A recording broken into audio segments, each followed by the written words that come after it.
My mother called me on a Wednesday morning with that dangerous softness only mothers use when they're planning your downfall. Obinna and wham. Yes, Mama. Your father's birthday is this weekend. You will come home. She didn't ask, she declared it. I was in Lagos, battling generator noise and fuel scarcity. And she was in the village, battling boredom and village gossip. I knew which war was harder. Ah, Mama, you know work is hectic, I said, hoping pity would save me. Your father gave birth to you, not your office, she replied. Be there. I sighed, looked at my cracked mirror and whispered, this woman not trap. By Friday I was back in Yumun's, wearing jeans that screamed city man. Every auntie I met at the park said the same thing. Obinna, you've grown fat. They meant I looked rich enough to marry. At home, Mama hugged me like she hadn't seen me since the Civil War. Then she whispered, don't change your cloth, they're waiting at the compound. Who is they? Asked. She smiled suspiciously. Family friends. You'll see. If suspicion had a smell, it was that day. I followed her, dust on my shoes, and the sound of a goat bleating like it knew what was about to happen. When we entered the compound, I froze. There were plastic chairs, a tray of cola nuts, and a girl sitting beside a tray of yam pottage looking like she'd rather be anywhere else.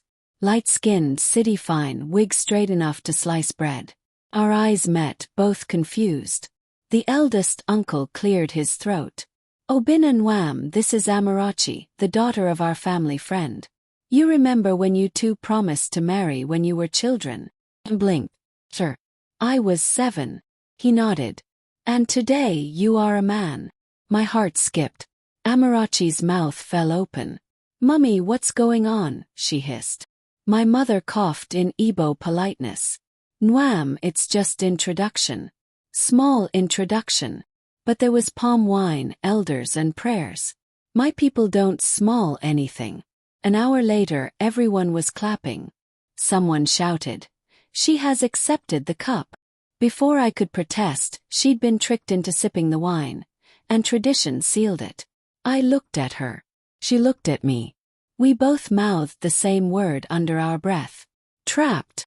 The next morning, I woke up to the sound of someone shouting my name like they were auditioning for Nollywood. Obinna. Obinna. Come and tell your people I am not your wife. Oh. I stepped outside half asleep, scratching my head. Amarachi stood in the compound wearing a bright pink bonnet, a designer pajama, and slippers that looked like they'd cost more than my monthly rent in Lagos. Behind her, my mother was pretending to water flowers that didn't exist. Mama, what's going on? Asked. She smiled like a guilty politician. Just small misunderstanding, Nwam. Amarachi turned to me, hands on her waist. Misunderstanding. Your mother and her committee of elders hijacked me like armed robbers. They said it's introduction. Next thing I'm holding palm wine like an extra in a wedding movie. I tried not to laugh, but one corner of my mouth betrayed me. Her eyes narrowed. Oh, you find it funny. Maybe small, I said carefully. Good, she snapped. Laugh well because I'm leaving this morning. She stormed toward the gate dragging a shiny box that refused to roll on the village sand.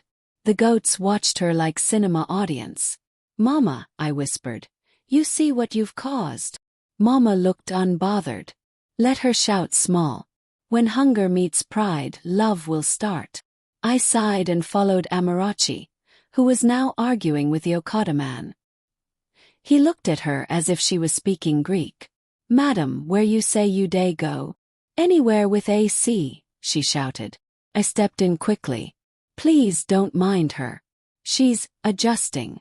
He turned on me. Adjusting. I was in Lekki 2 days ago. Now I'm here surrounded by chickens with trust issues. What am I adjusting to?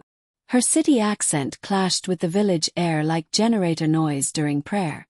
Still, there was something about her anger, the way her voice cracked when she said Lekki, the way her chest heaved like she was holding back tears or curses, that made me pause. You could stay just 1 week, I said gently. After that, you go back to your Lekki goats. She glared. There are no goats in Lekki. Maybe that's the problem.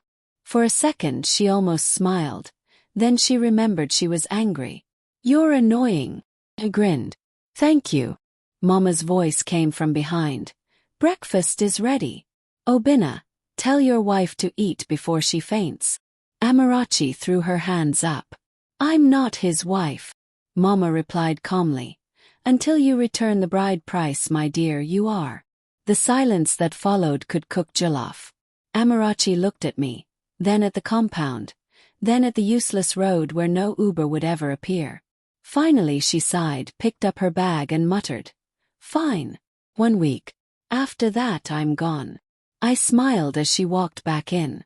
I didn't know if it was fate, foolishness, or village magic, but something told me that 1 week was about to become the longest, funniest, most confusing week of my life. If you've ever seen two people pretending not to care while obviously caring too much, that was me and Amarachi. By Monday morning, we'd silently agreed on one thing: this marriage must end before Sunday. She called it Operation Divorce in 7 days. I called it deliverance from Mama's madness. Day 1, she tried fasting. She said, "If I don't eat her food, your mother will send me away." Mama saw her and smiled. "My daughter, fasting will not chase me, it will chase hunger. Eat." She ended up eating 3 wraps of fufu. Day 2. I tried pretending I had a girlfriend in Lagos. I even called my female colleague, Kemi, on speaker. Before I could say, "Hello," Amarachi snatched the phone and said sweetly, "Hello dear, this is Obinna's wife. Who are you?" Kemi hung up so fast, I almost pitted myself. She looked at me smugly. Operation still on course. Day 3, we avoided each other. Until the evening rain started and the thatched roof leaked like a gossiping neighbor. We ended up sitting under the same umbrella in the corridor. She sneezed. I handed her a handkerchief.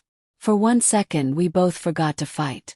Then she said softly, "You know, you're not that annoying when you keep quiet." Smiled. "You too when you're asleep." She slapped my shoulder. We both laughed. It was dangerous laughter, the type that makes your chest warm. Day 5. She joined Mama in the kitchen. Big mistake.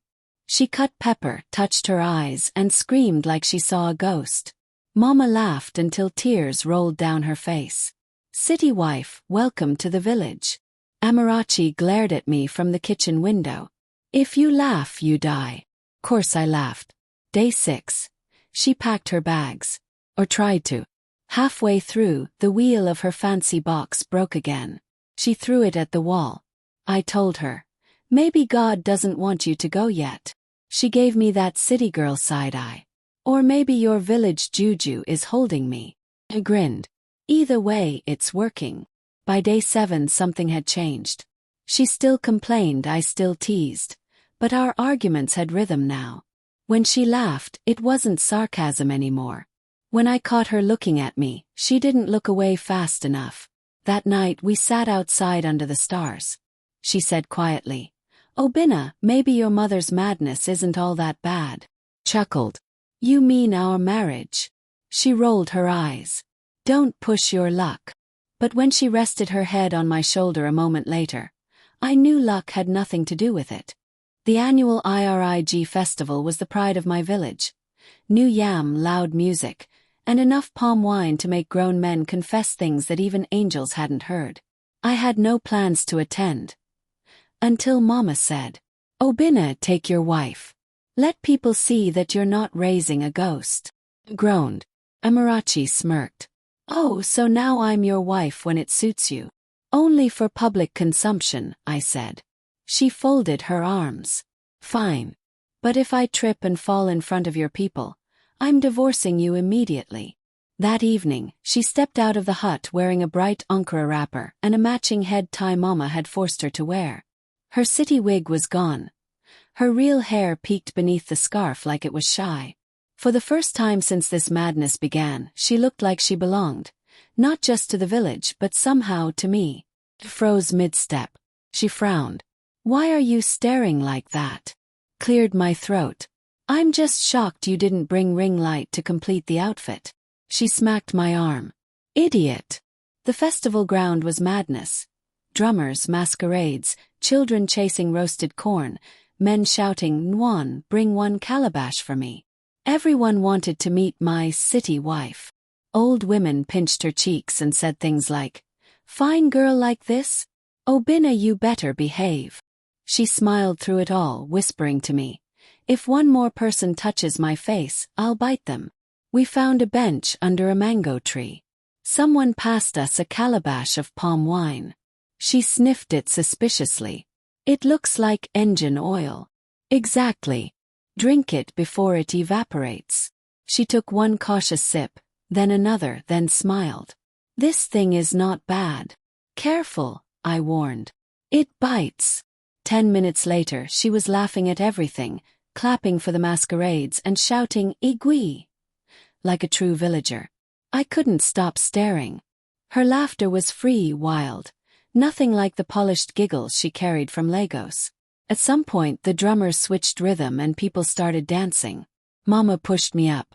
"Dance with your wife, Jor." Before I could protest, Amarachi grabbed my hand.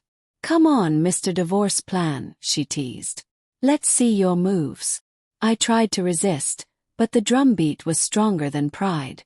We danced, badly, loudly, joyfully. And when she tripped on her wrapper and landed in my arms, the whole village cheered like we just got engaged again. She looked up at me, breathless and smiling. Something quiet passed between us, the kind of silence that says maybe we're not pretending anymore. Then she whispered, "If you tell anyone I enjoyed this, I'll deny it." I grinned. "Our secret, Madam Divorce." That night, as the festival lights faded, I walked her home under the moonlight. She didn't say much, but her hand brushed mine once, then again, and this time neither of us pulled away. By the next week, peace had returned to the compound, until my boss called. "Obinna, the client meeting has been moved to Monday. You're needed in Lagos immediately." I nodded, relieved for a chance to breathe city air again. But before I could even pack, Mama's voice cut through the morning like alarm bell. "You're not leaving your wife behind." Choke. "Mama, she's not." "She is." She turned to Amarachi. "Nwam, follow your husband to the city. Make sure he eats vegetables, not those city noodles." Amarachi blinked. "City what?" He sighed. "Just pack your bag." The journey was another comedy film. Amarachi complained from checkpoint to checkpoint. "Why is the bus shaking like it wants to confess its sins? Why is everyone buying suya in traffic? Why does this driver keep honking like he's fighting spirits?" By the time we reached Lagos, she looked ready to sue every transport company in Nigeria. My small flat in Surulere greeted us with its usual humility. One fan, one sofa, and a stubborn light bulb that only worked when Nipa felt generous. She stepped inside, folded her arms. "This is your house." "Yes," I said proudly. "It looks like it's saving money." I laughed. "Welcome home, Madam City Wife." She sighed dramatically. "You owe me an apology and a generator." Days passed, and somehow she didn't leave. She complained about the heat, the mosquitoes, my cooking, yet she stayed. She even started rearranging things, moving my plates, folding my clothes, labeling my spices like she was building an empire. One night during a blackout, we sat outside eating roasted corn. She asked softly, "Do you ever regret this? The fake marriage, the madness?" I looked at her. The girl who once shouted about goats now laughing with street kids over suya. "No," I said. "I think madness is exactly what I needed." She smiled faintly. "You're learning how to talk like a lover, Obinna." "I'm learning how to survive you," I teased. She leaned closer, her voice softer. "You're doing well." The silence that followed was thick. The kind that makes you aware of your heartbeat. Then, from nowhere, a goat bleated near the gutter. Loud and dramatic. We both jumped. She burst out laughing so hard, tears rolled down her face. I couldn't help joining her. "Even Lagos goats are mad," she gasped. "Perfect city for us, then." She looked at me, eyes warm, lips curved. For a moment, I thought she'd say something serious. Instead, she whispered, If you tell anyone I like you, I'll deny it forever. I grinned. I'll take the risk. That night, as she slept on my sofa with one leg hanging off, I sat on the floor watching her chest rise and fall. It hit me then. Somewhere between the village and Lagos, this fake wife had become the only peace I wanted. The first fight in Lagos came like unripe mango. Sharp, unexpected and painful. Started with a phone call. My ex-colleague, Kemi, the same one Amarachi had scared off during Operation Divorce, called to say she was in the area and wanted to drop off a file from work. Before I could explain, Amarachi's voice came from the kitchen. "Oh, so that's your Lagos girlfriend again." I rolled my eyes. "It's just work." She folded her arms. "Work doesn't call you babe." "She didn't." Protested. "She did. I have city ears, remember." That evening Kemi stopped by. Innocent visit, wrong timing. She greeted me with a hug, and at that exact moment, Amarachi came out of the kitchen holding a tray of jollof rice. Eyes met. Her lips tightened. Then, slowly, she dropped the tray on the table like a soldier returning a weapon. "Hope your babe likes pepper," she said sweetly, and vanished into the room. Kemi blinked, awkwardly excused herself, and left. For 2 days, Amarachi didn't speak to me. She cooked for Mama over the phone but left my plate empty. When I tried to talk, she said, "Talk to your Lagos people." On the third night I found her outside, sitting on the balcony, wrapped in my hoodie. Her hair was messy, eyes puffy. I sat beside her quietly. "Amara," I started. She sighed. "You don't owe me an explanation. We're not even real." I looked at her. We weren't supposed to be. But somewhere between palm wine and traffic jams, it became real for me. She turned to me, startled. "Obinna, stop joking." "I'm not," I said softly.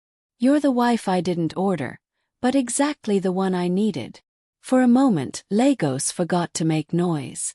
She blinked fast, trying not to smile. "You're lucky I like romantic nonsense." "Then marry me properly," I teased. She gasped. "In this economy?" "Yes," I said. "We already survived goats, elders, and Nipa. What's left?" She laughed. That same free, wild laugh from the festival. And before she could finish, I pulled her closer. She didn't resist. When our lips finally met, it wasn't like the movies. No slow music, no soft lights. Just the sound of distant generators, a stubborn goat bleating somewhere, and my heartbeat syncing with hers. Weeks later, we went back to the village to clarify things officially. Mama danced like a woman who had won a spiritual bet. Amarachi wore a simple Ankara dress, eyes bright, smile loud. As the elders prayed, she whispered, "Remember when I said 1 week?" I grinned. "You're still here." She nudged me playfully. "Blame your village juju."